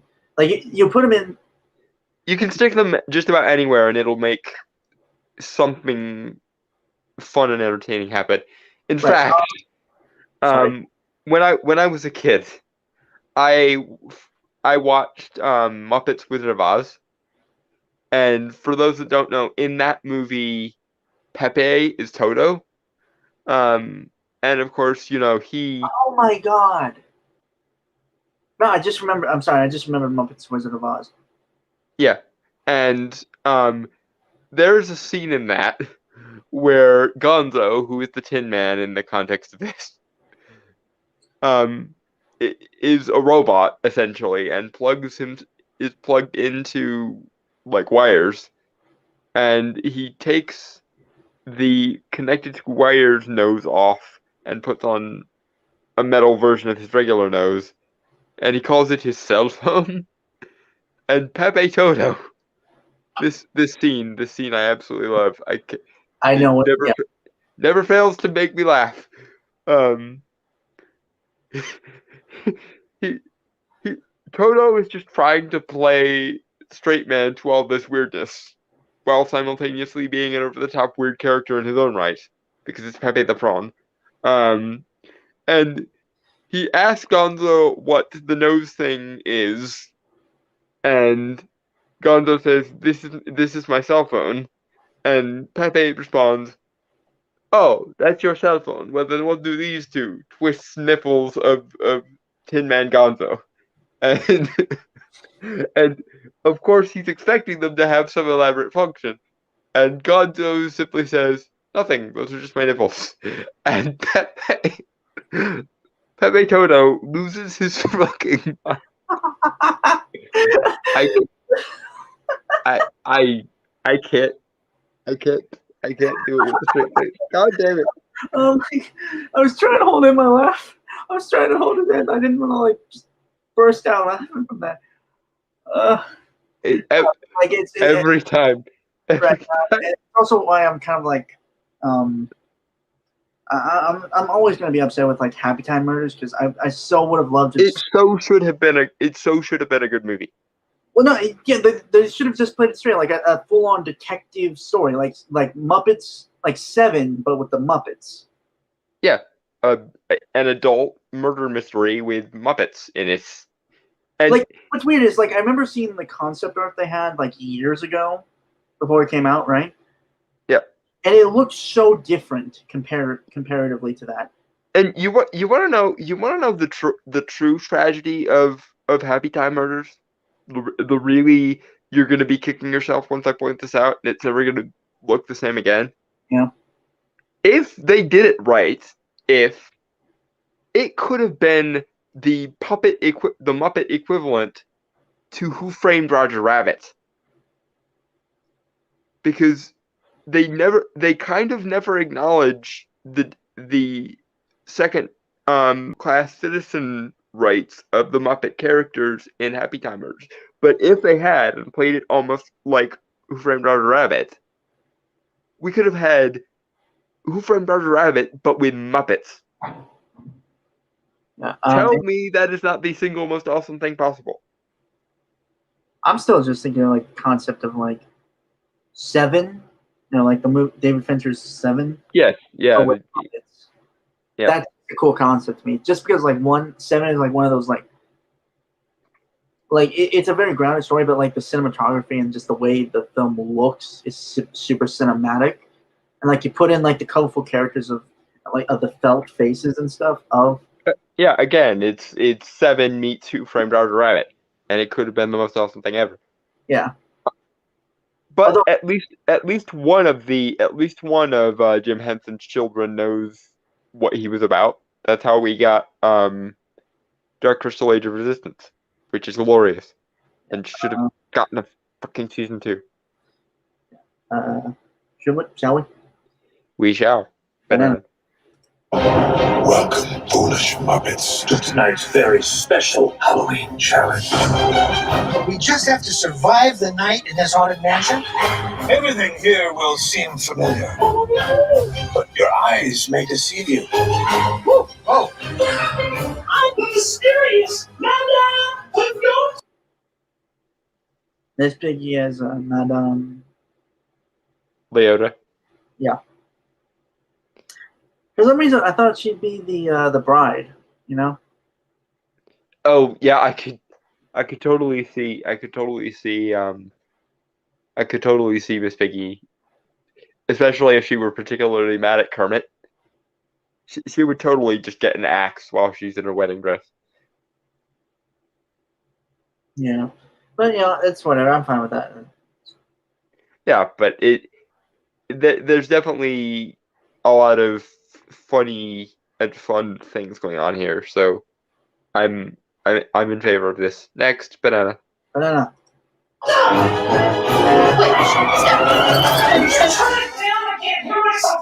Take 5, everybody. Happy Halloween. This place is really haunted. Beans, omens, and bogeyman. Yeah, I've always seen this guy, like the big hairy dude, right? Animal. No, it's the other one, the brown one. I'm actually gonna have to dip out and come back in because my screen froze a minute ago. Oh, okay. So I will probably be able to tell you when I come back who that is.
Okay, I'm back. I actually do not know who that is off the top of my head.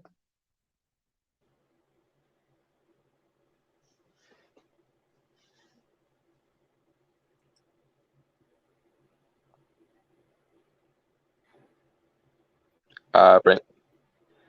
I said I'm back, and I don't really know who that is off the top of my head. God darn it.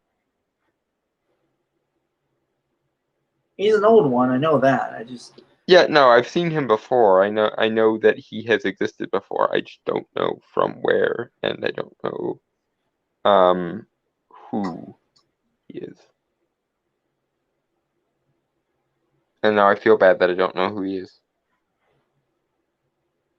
Yeah, because he's like, I think he's like a gentle giant kind of creature as well. Yeah, it's always been very cute. I don't remember his name or his gimmick. Yeah, hold on.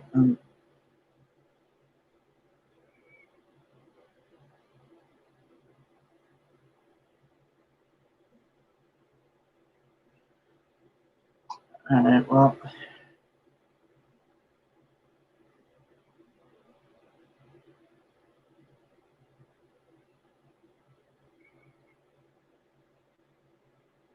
Sweetums.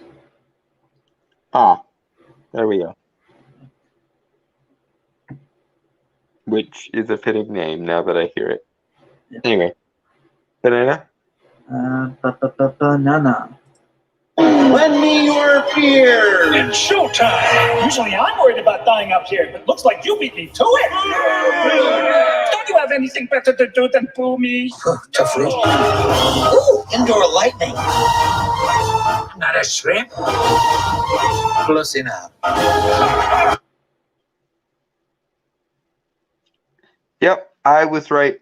I am 90% sure still that this is a better Haunted Mansion movie than the Eddie Murphy one. Banana. Yep, banana. Banana.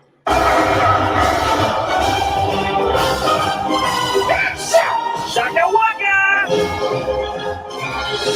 If I sunrise, he fails to tell, then you must remain here forever. How did you?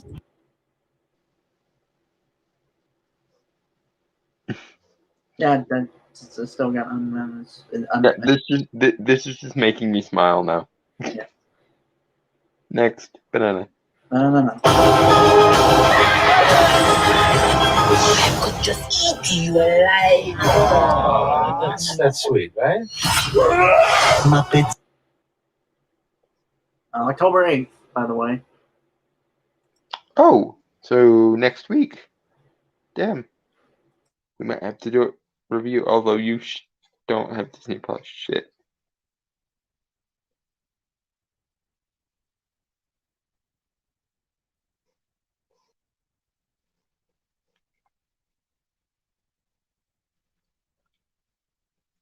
Anyway, next thing, I guess.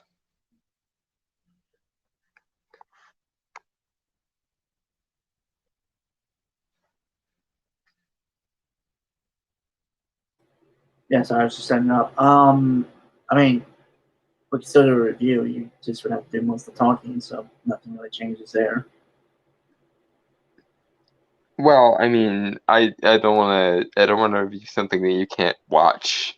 Is the thing. At least not until you watch it. That'll probably be for a long time, man. Yeah. Anyway. And I only got Disney Plus because my family got it. Otherwise, I'd be pirating it. Because I do. Yo ho yo. All right, so this is Halloween Kills final trailer. Yep. I admit that as much as I bashed the Halloween franchise tonight, I actually really liked the previous Halloween movie, the one where Laurie Strode kicks all the ass. Halloween 2018. Yeah, still the franchise largely has nothing to do with this holiday, but, and I will stand by that, but I really like the idea of Laurie Strode becoming like a Sarah Connor-ish figure and kicking all the ass. And they managed to do it without making her a feminist archetype, so yay. They just made a strong female character who is actually both strong and female. Anyway, shall we? Yep. No. Didn't we, in previous years when we're doing these for Halloween, don't we do jack-o'-lanterns instead? Oh, right. Sorry, It's our first one of these. It just occurred to me too. I was like, I could have sworn we had a special Halloween one of this. Right. So yep. Jack-o'-lanterns. Jack-o'-lanterns.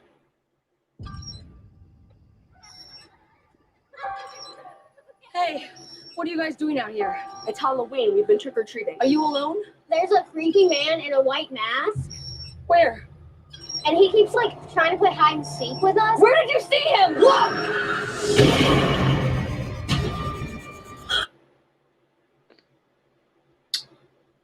I will say this. As much as you like to shit on it, Dalton, you can't deny that they have a good. That the movies, while not adhering to Halloween specifically, they're good at creating creating a atmosphere of Yeah, dread. no, I've never suggested that they're not good movies. It's just they should be called something else if they're not going to do anything with the setting and the themes. Wow, you talking about themes? That's a first. Well, it's because they're not external non-diegetic themes. They're it literally in universe in context themes. So, but at any rate, my only problem with I'm just gonna call them Michael Myers movies is they should be called something else than what they are called. Namely, just name them after Michael Myers for fuck's sake. Anyway, I'm gonna take a phrase from the thinker of the Suicide Squad. Unclutch your fucking pearls. never. Anyway, jack-o'-lanterns. I also want to say this is like a filmmaker. I like the use of color because it always feels like everything like every frame's everything. You know, it's not muted or anything. Which for a horror movie, you kind of expect things to be muted. Yeah, and unfortunately, movies recently just appear to have forgotten that color exists a lot of the time. Yep. And it's really annoying. But yeah, no, they upped the color and the contrast here. So I'm sorry.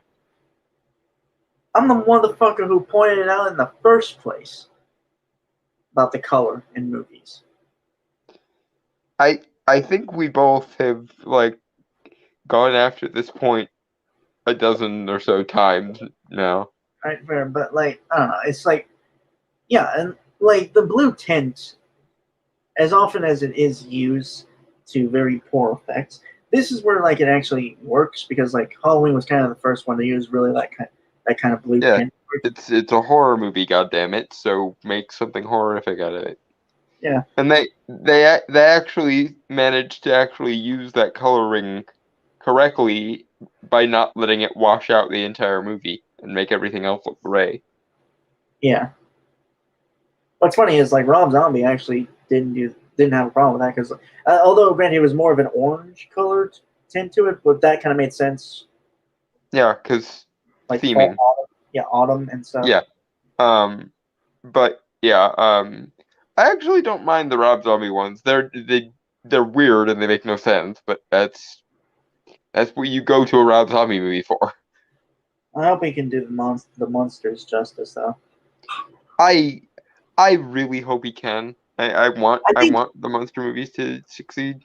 I think if they just again, it's like the thing where like you have a director who has a good sense of style, but you need a writer there to kind of like bounce things off them and stuff. I think he might be able to manage it because making a monster movie is something he's talked about forever. It's a real labor of love for him. So I'm hoping that he knows the material well enough to be able to make a good adaptation of it. Right, but also like again, there's also like that's a double-edged sword on the sense that the possibility is you could pay too much love to the original and not be willing to push it in another direction. But from what we had seen before with like the images and concept art they had, it does look like he's and given that it is Rob Zombie and he's the king of taking things in odd directions. Yeah. I think I hope and pray he will do fine. I don't know if it'll be as good. It'll end up being as good as the was it Robert Zemeckis that did the '90s Addams Family movies? I don't know. But whomever. I don't know if it'll be as good as the '90s Addams Family movies, but hopefully it'll at least be in the ballpark. And honestly, if you do well with the monster movie or monster movies, Mr. Zombie, then by all means give us a modern interpretation of some live action Addams Family movies. Because I wouldn't mind that. Anyway, Jack-o'-lanterns. Jack-o'-lanterns. Run! Go now!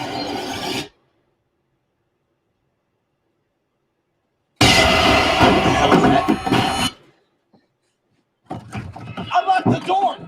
Come on!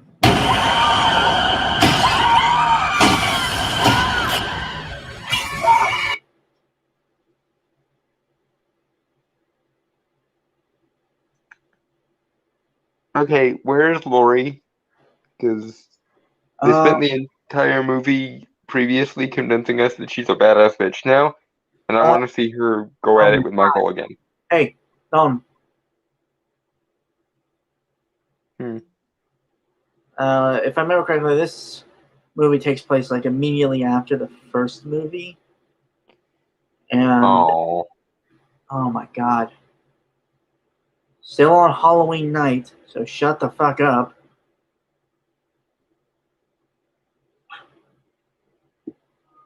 But again, this is just more like building it up. Okay. Plus, it's called Halloween Kills, so Michael is going to kill a lot of fucking people. Well, he does that all the time. Yeah, but remember, it's technically new continuity as 2018 Halloween is a direct sequel to the first Halloween, and the movies didn't happen, so. Right. Right. So yeah. Which I guess I'm a little bit miffed at, because that means no Halloween 3 and no what was the one where they resurrected him? Curse of Michael Myers, I think. But other than that, it's fine. I've only seen the first one. Given how much of a slasher aficionado you are, it amazes me that I have seen more Halloween or Michael Myers movies than you. Because the others aren't that great. Yeah, fair enough, I guess. Yeah. Jack-o'-lanterns. Jack-o'-lanterns.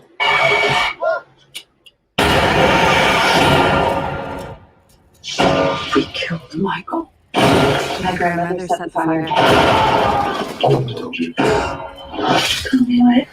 Michael Myers is alive. A man couldn't have survived that fire.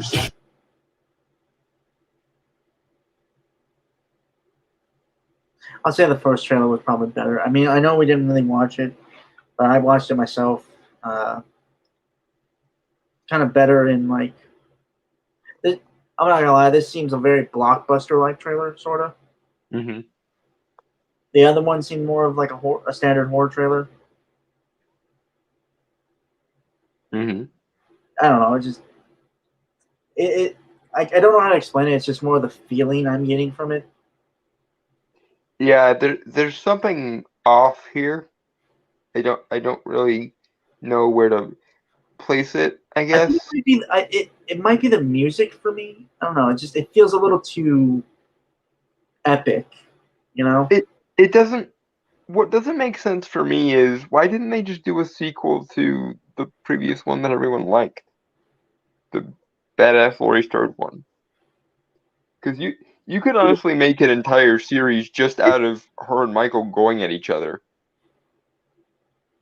Again, this is literally on the same night as the 2018 movie. It's literally just giving you the info. It's a trailer. Do you not get that? Like, I'm not trying to be a dick here. It's just setting things up for this movie. It's doing what a trailer is supposed to do. I would have done it a little more effectively, because it feels like it's dragging some stuff out. Yeah, and it's ironically filling it with filler instead of actually explaining what is the premise of the movie. I mean, it's the same. It's like a synopsis blurb that doesn't actually have anything to do with the book it's on the back of.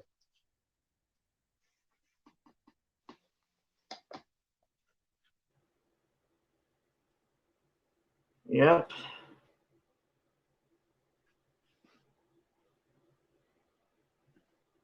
Shall we? Yep, Jack-o'-lanterns. Jack-o'-lanterns.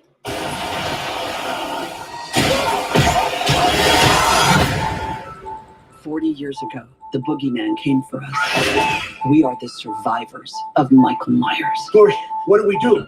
We fight. Mom, our family. We'll kill him. We're gonna hunt him down and we're gonna put an end to this. He is not. I don't like the concept. It's like, it's something you don't think about it, and like realistically, it would make sense. It's like there technically would be somewhat of a neighborhood watch that would go after a slasher. Yeah, because everyone's going to be pissed off about the whole "you're killing people in our neighborhood" thing. Mm-hmm. Surprised they never did that before. Well, in the defense of the first couple Halloween movies, and I can't believe I just said that, but in their defense, they were kind of the first slasher movie ever, so they were kind of establishing what the rules are. They couldn't really play much with it.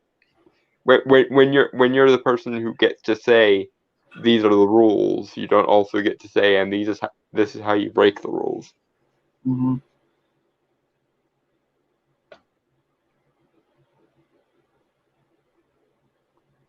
Anyway, shall we? Jack-o'-lanterns. Jack-o'-lanterns. I'm not gonna stop killing until we stop him. If you track Michael's victims, that's a straight line to Michael's childhood home. Someone's in our house.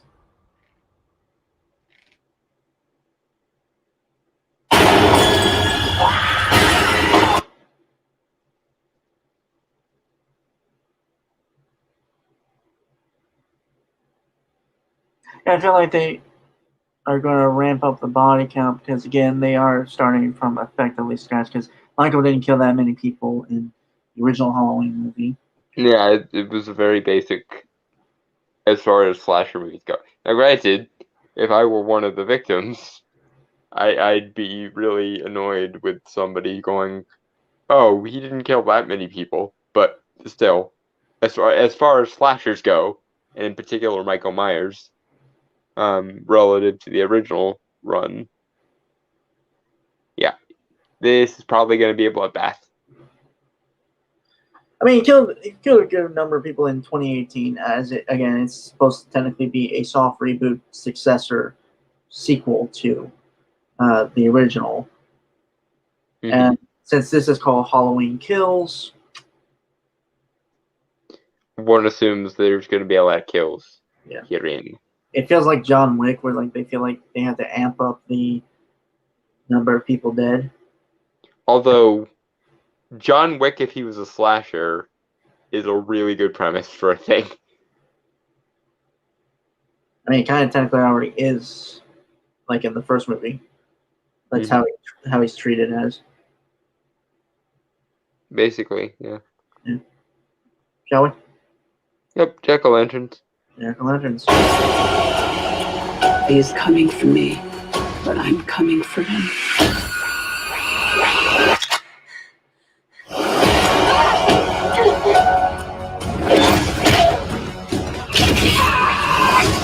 You want to kill someone? Take me! Michael!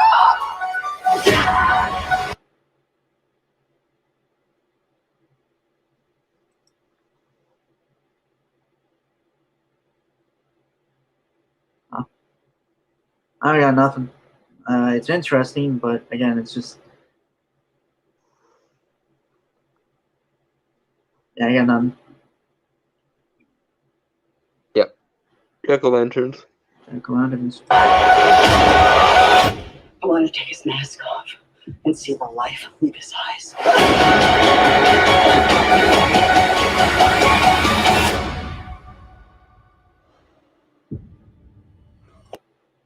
October 15th.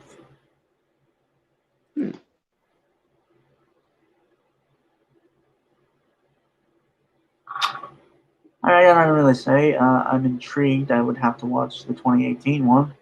Yeah, they could have cut the first 20 seconds or so off that trailer and it would have made more sense. Because it started to actually get good when they started to explain what the fuck is actually going on here.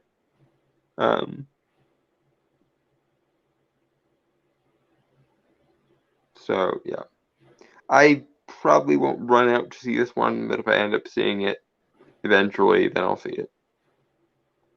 Yeah. Honestly, I think I would just. It's not like a day one kind of movie, to be honest. Hmm. Maybe like a week after or something. Hmm. Man, because like honestly, I don't really like going to day one premieres for movies anyway. Hmm. I don't really have a day one movie coming out until when Nightmare Alley comes out in December. So, because that I want to see day one. Okay. Yeah. So, with that, folks, I want to say goodbye, adios, aloha, auf Wiedersehen, sayonara, peace, cheers, and Happy Halloween, folks. Enough of cough.